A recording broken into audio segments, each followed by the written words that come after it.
আমাদের পাশেই আছে 80-85 বছরের ভিতর সারা জীবন ভোট দিয়েছে, এই শেষ বয়সে সে ভোট দিতে পারলো না, স্যারে তার নাম বাদ গেছে। তিনি তো খুবই মর্মাহত।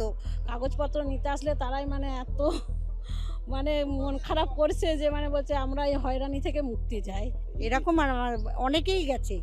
আর এই যে হয়রানি মানুষকে এত বিভ্রান্ত করা, এটা তো আমরা তো এতদিন এই বয়সে এসে এতদিন তো এইভাবে দেখিনি এইরকম মানুষকে হয়রানি করা। আমাদের হিন্দুদেরই বেশি বাদ গেছে, মুসলমানদের তো বলছিল বাদ দেবে, ওদেরও তো বাদ যায়নি, আমাদেরই বেশি গেছে।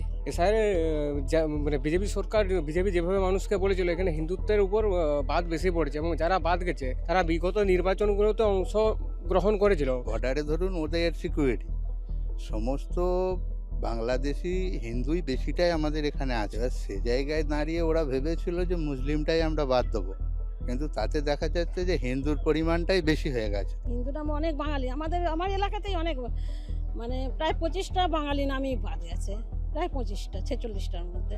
অনেকেই আছে এরকম, হিন্দুদের বাদ গেছে, অনেক মানুষই এখনো ভোটার লিস্টে নাম।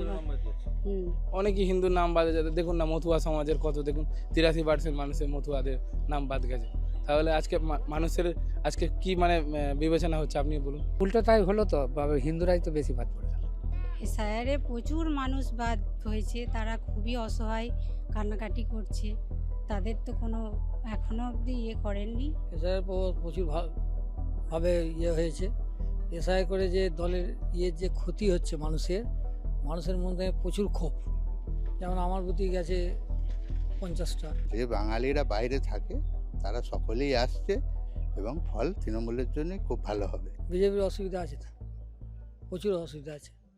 এবারে ভাই ভোটের লড়াই এই এখানেই দেখবো।